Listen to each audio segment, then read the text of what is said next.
Can you see my screen? Not yet. Okay. Now? Yeah, it's there now. Okay.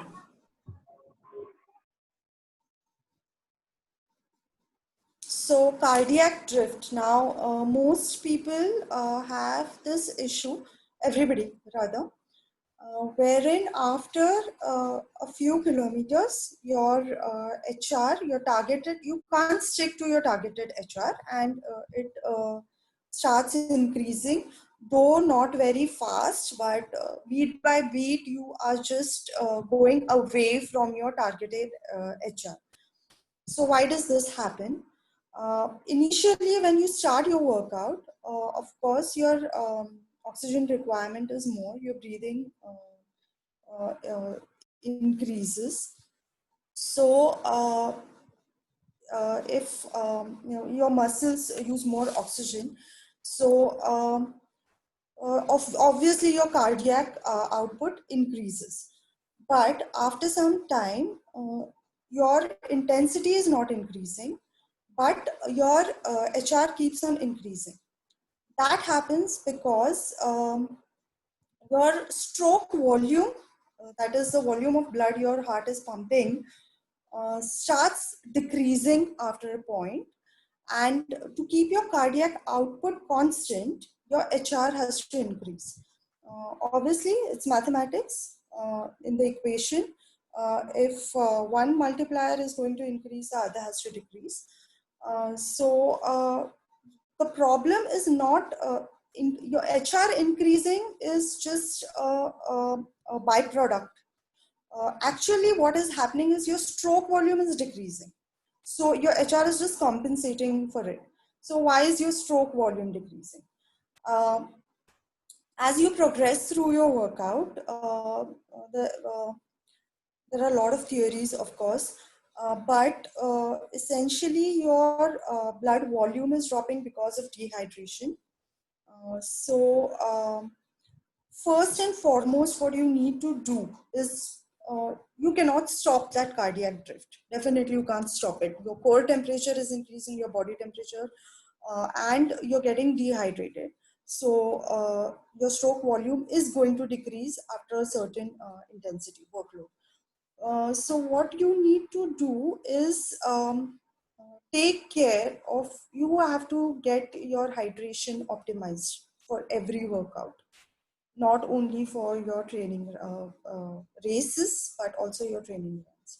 So that is how you can really help your drift. Uh, how to avoid it, that is one thing. And secondly, again, if you are really hell-bent on keeping your HR at a particular point during your run, you can avoid inclines in the latter part of your run, because obviously everybody has noticed this. If you go on the Mundwa flyover, your HR is drifting away. So better in the latter part of your LSG, you avoid. Also, like Parmeshwar sir told us that day, if you have a target HR in mind, you don't try to reach it in, like I want to run at 145, my LSG is at 145. So better not start with the intensity which makes me reach 145 in first 2-3 kilometers itself. I have to start at a lower intensity, which means I have to start at very slow pace. So that is one thing you can do. This is about cardiac drift. Now there is another metrics coming up in athletes' performance, where these professional athletes are running out of criteria to measure their performance and improve their performance. So they are over VO2 max, they are over LTHR. They've done all that, they've got their results, and they are plateauing. So they have found out a new way for their performance improvements, which is you have to spend maximum time at your stroke volume, maximum stroke volume, uh, which is a stimuli for improved performance. Now, you remain at your maximum stroke volume for about 10 to 15 minutes. After that, your stroke volume decreases. That is why you get the cardiac drift. Now, stroke volumes decreasing, which means that you are not at your best performance stimuli after 10 to 15 minutes of your run. So this is applicable for tempos and your steady state runs. So what you need to do is get back to the maximum stroke volume, because that is going to help improve your performance. So what you can do to achieve that is you will realize you're not at your max stroke volume moment your HR starts to drift. But you want to remain at your max stroke volume. So what you need to do is take about uh, uh, 5 minutes breaks after every 10-15 minutes, where you let your body come to rest, your HR come to rest, and again you start at maximal effort, sub-maximal effort, where again for the next, your body starts all over again, and for the next 10-15 minutes again you reach your maximum stroke volume.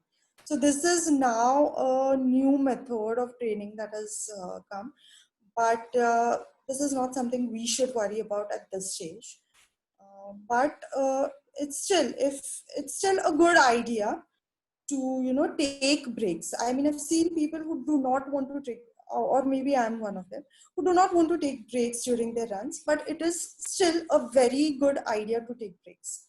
So you can work on that also.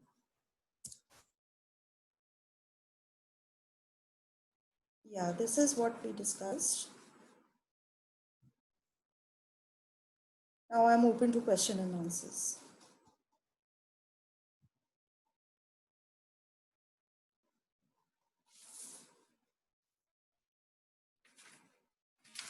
Anyone has any questions?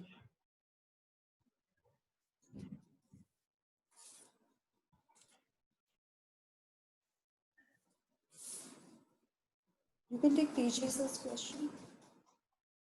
Breathing is something you had asked.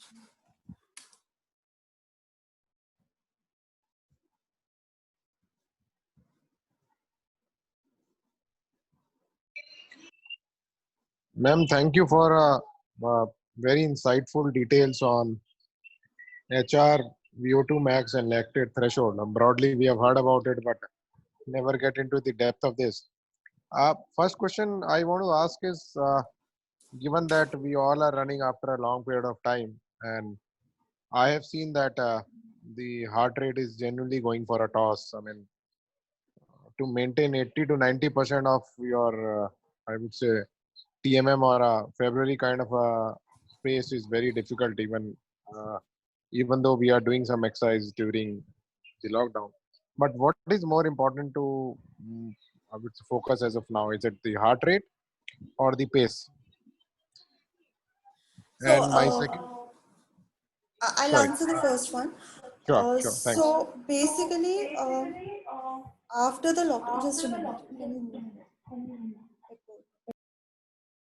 So basically, after the lockdown, first thing to understand, it's very important to understand that each and every one is struggling.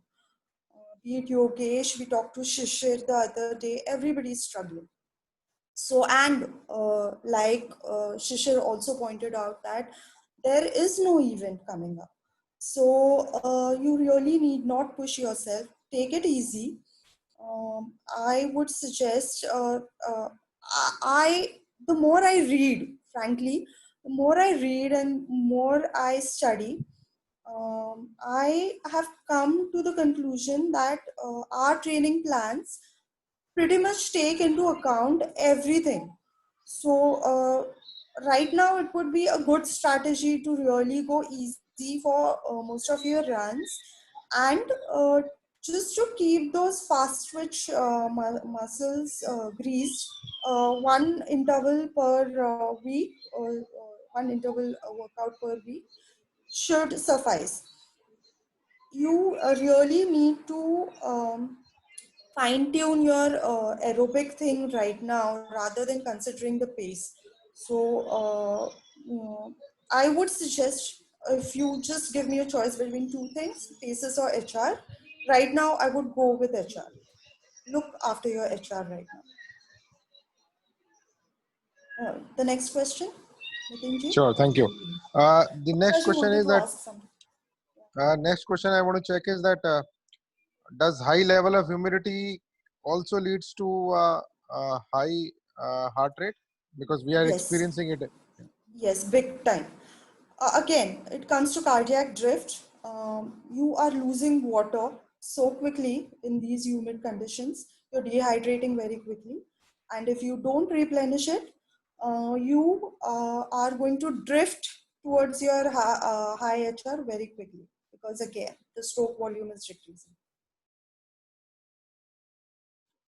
Okay, so there's a Thank you. question in the chat box. Yeah, thank you.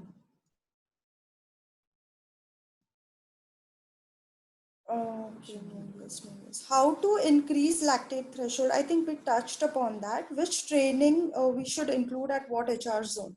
So for lactate threshold, you need to first need to know your lactate threshold. There's a test for this again, which you can do if your Garmin is not pointing out to your lactate threshold. Go fast for 30 minutes on a flat surface, and your HR at your best pace, and your HR for the last 20 minutes is your LTHR.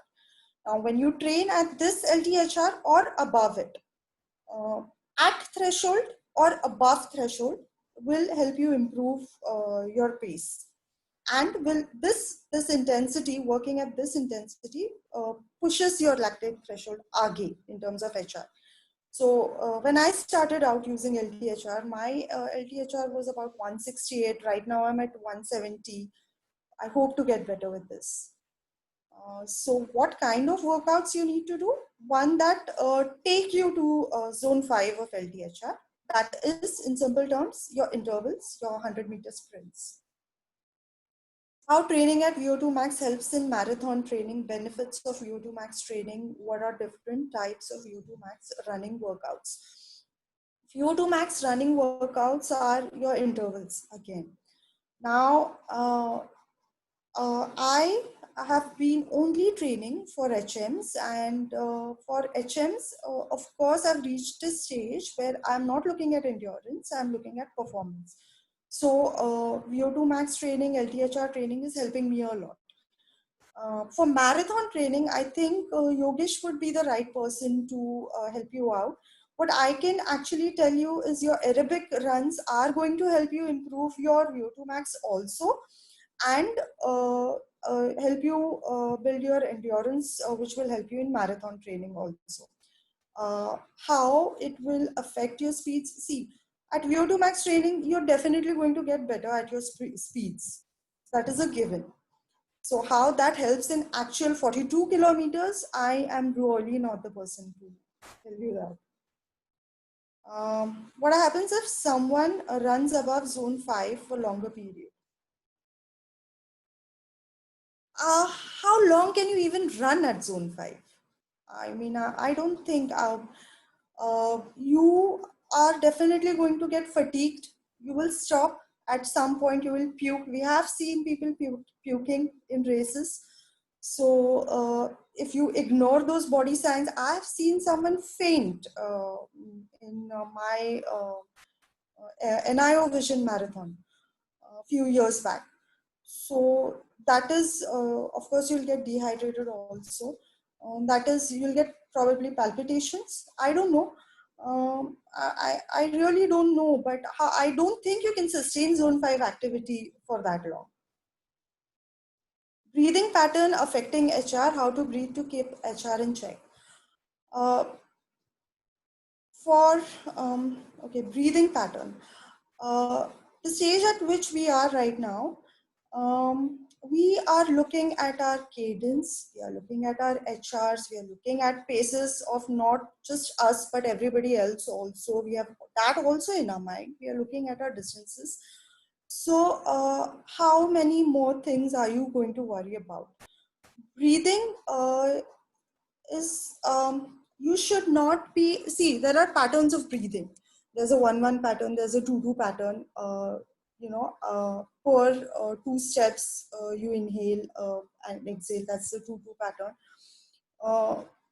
Are you really going to worry about those patterns?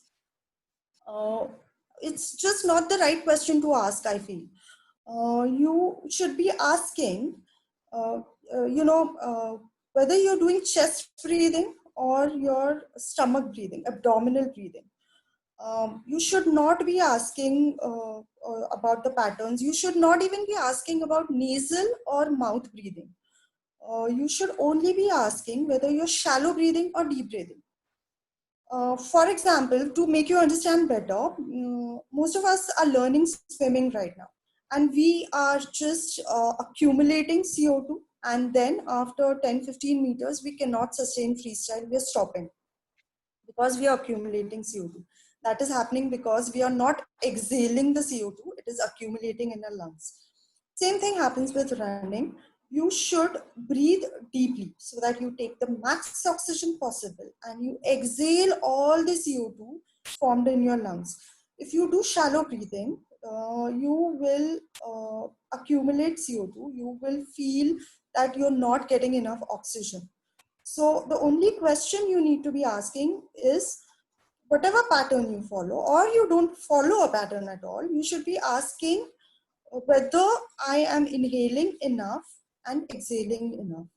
And like Praveen Patil sir has been training us with DNS from past 1 year, and the only thing he's been stressing on is abdominal breathing, not just during running, but in all your activities. So abdominal breathing helps a lot in running.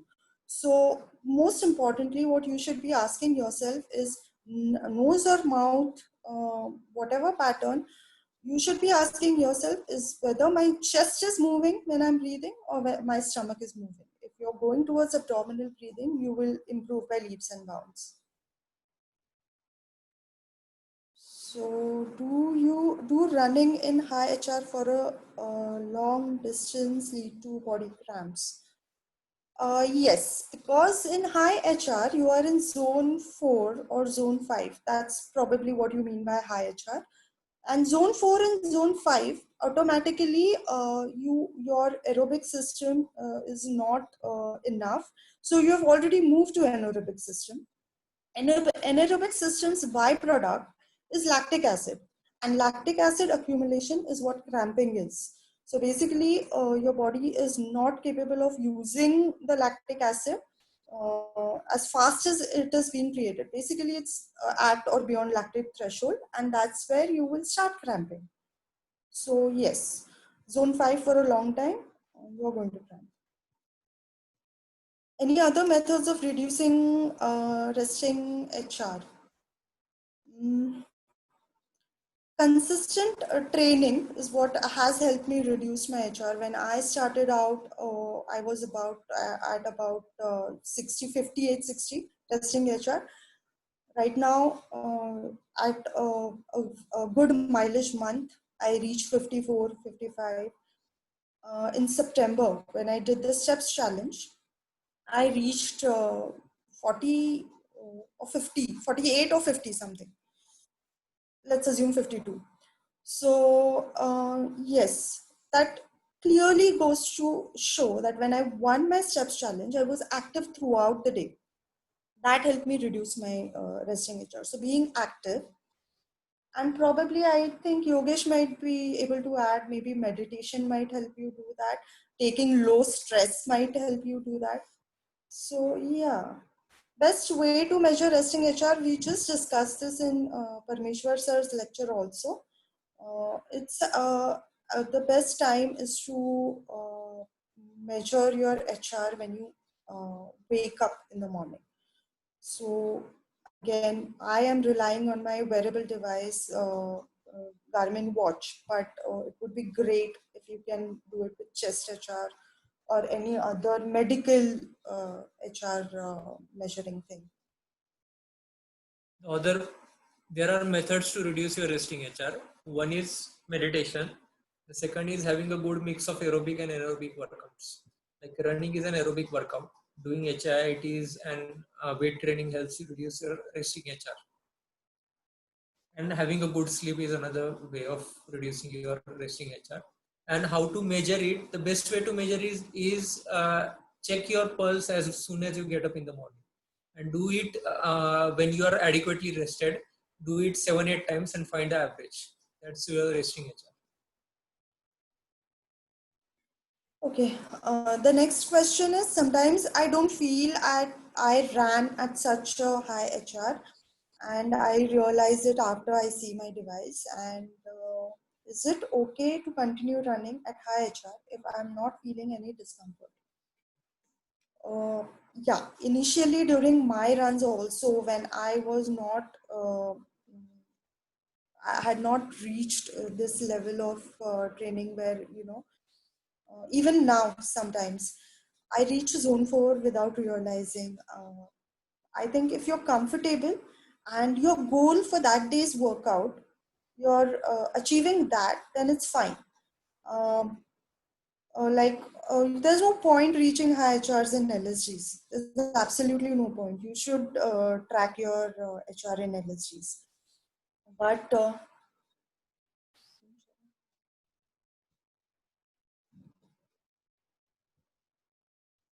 okay, yeah. So, but you should not. You should be very self-aware. You're body aware. You should be able to really not get side stitches, get cramps, and you're feeling like puking. You're breathing heavily. Like Shishir said, you can hear yourself breathe. Or so yeah, you need to not ignore your body signs. You feel pukish.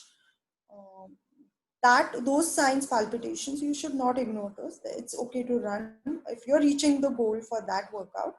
Secondly, this is also a problem. You know, this is a problem. I would say it's a problem only if you're using a reliable device to measure your HR. If you're using your Garmin watch, it is not very reliable. In fact, it also depends on how tight you're wearing your watch. So it's not a very reliable thing.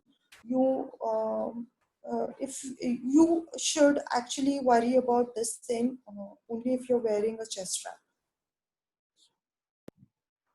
Okay, Most most of of Dr. us, us, Sharad Ingle, if having benign ectopic beats, how resting HR is calculated? Sir, I'm not a doctor. I don't even understand what this means. So Yogesh might be able to okay, answer. this is the reply to Praveen Zawadekar's question. he was saying He that was saying sometimes I that don't sometimes I feel don't feel I ran I at ran at such a such a high high HR. HR. See, See, when you you have have just just started started running, running, you you are are not not used to the thing which is known the as thing which is known pacing. as pacing. And And if if you you if if you you just just go go by your by your heart heart rate rate during during your your training, you training, might you not run might at not all. run at. Okay. So Okay, the initial so the 6 initial months period is six when months you period is when just you don't just look don't at your heart look rate. at your heart You rate, just run by the just feel. run by the feel. The most The important most thing important in thing that in that case case is is your your breathing. breathing. If you're If breathing you're steadily, breathing you're not steadily, you're not hyperventilating, then you're hyperventilating, running at then easy pace. you're So running at make easy sure when pace. you go out So and make run sure when you in go the out first at six run months of in the training, first 6 months of for those training, who are new for those here, who are new you here, have to only you have consider breathing. to If you are only consider hyperventilating, breathing. that If means you are you're running too hyperventilating, fast. that If you're means you're not running too fast. hyperventilating, If you you're are not running at a good enough hyperventilating, you're pace. running at a good But if enough you pace. look at But heart if rate, you you try look to at stay heart in rate, zone you 2 try or to zone stay 3, in you zone might 2 or even zone walk 3, as you well. might even walk as well. So just So ignore your just heart ignore rate your heart rate initially. initially. And about And the question about about the benign question about benign ectopics, ectopics, if you are if consulted you your consulted your cardiologist, and if he says cardiologist that and if these he are says that these are benign benign ectopics ectopics usually happen when usually your happen resting when heart your rate is resting very low heart rate is very low or your or actual your heart rate actual is heart very rate low. is very low. I did I did my my stress stress test test few months few back, months and back, the and doctor the said I doctor had said I benign had ectopics. benign ectopics. So he So said he the said the reason was reason my was heart was my beating. heart was beating too low. That's why heart was sending extra beat. So that is So benign that is ectopics. benign ectopics. Rashmi my शेजारी. Okay, the echo happens because both are micro.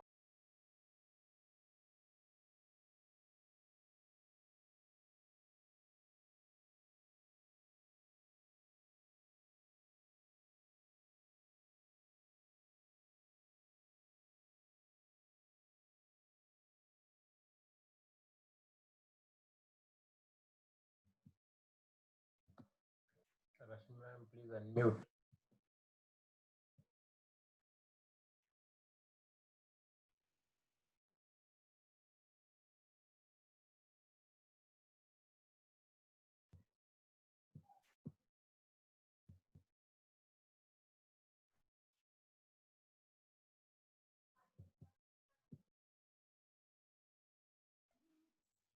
Okay.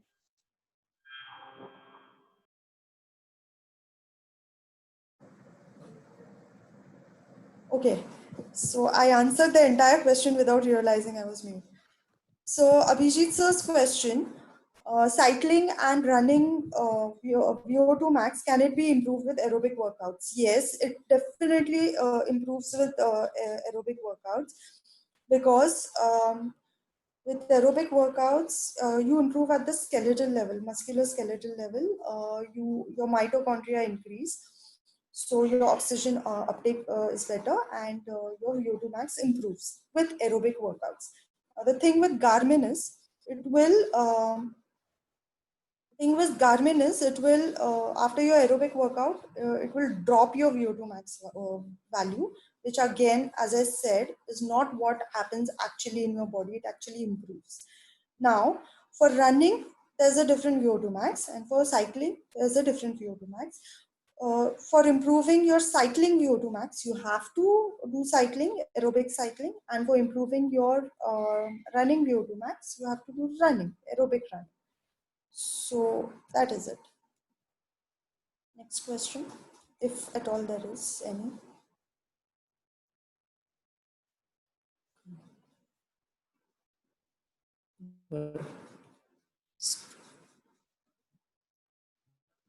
I'll answer this question. Garmin doesn't underestimate or overestimate your actual HR. Okay, Garmin doesn't underestimate or overestimate your actual HR if you are wearing a heart rate chest strap. If you are using a brisk heart rate, which is optical heart rate, we Rashmi, please Indians mute are your audio. dark-skinned people. Dark-skinned people, for dark-skinned, for dark-skinned people, the optical HR is not very accurate.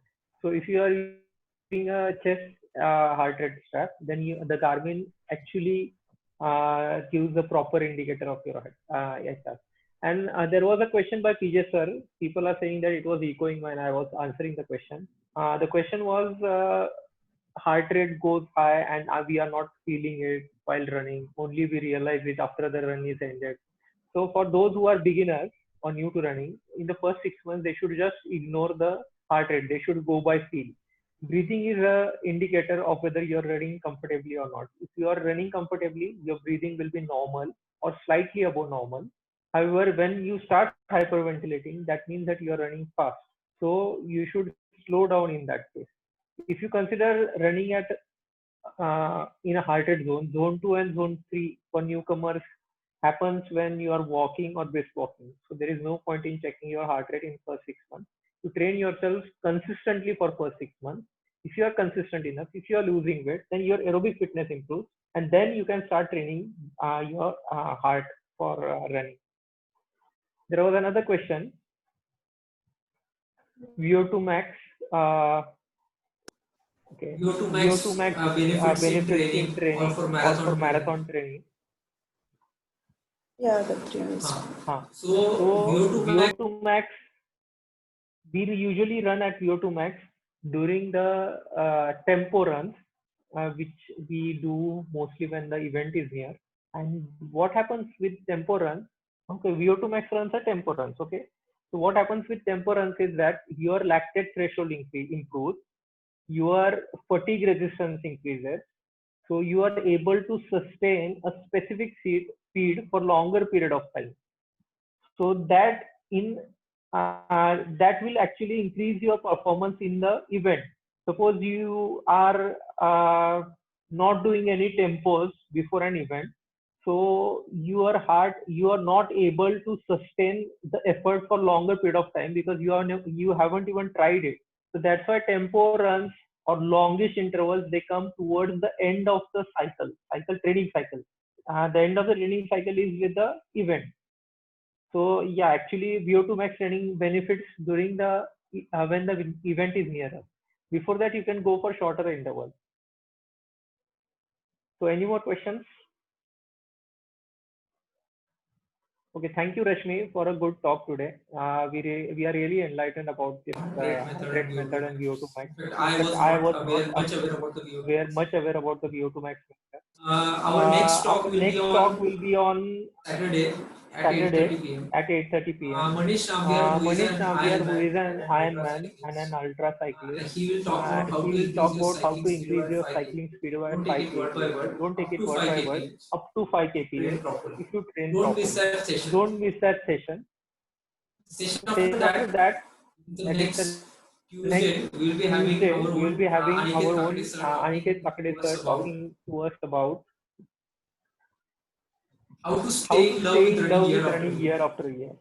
I guess Probably it's me it's and me Aniket and Kakade sir Aniket who have been Kakade sir running who for have been last running for 7 or 8 last years. 7 or 8 We are years, still running. and we are still running. So I think So I the best think person to best talk about person to talk how about to keep how running to year keep after year running year after year without without falling out of falling love out with of it love is with it Aniket is Kakade. Aniket Don't miss Kakade. this Don't session miss as this well. session as well. Keep ready And your keep question ready your because he's a questions very good because he is a orator. very He good has been orator. giving He has a lot been of giving talks a in lot of international talks in conferences. international conferences. So we will be So we will privileged be to have him privileged to have here him here next next Tuesday. Tuesday. Thank you. Thank you.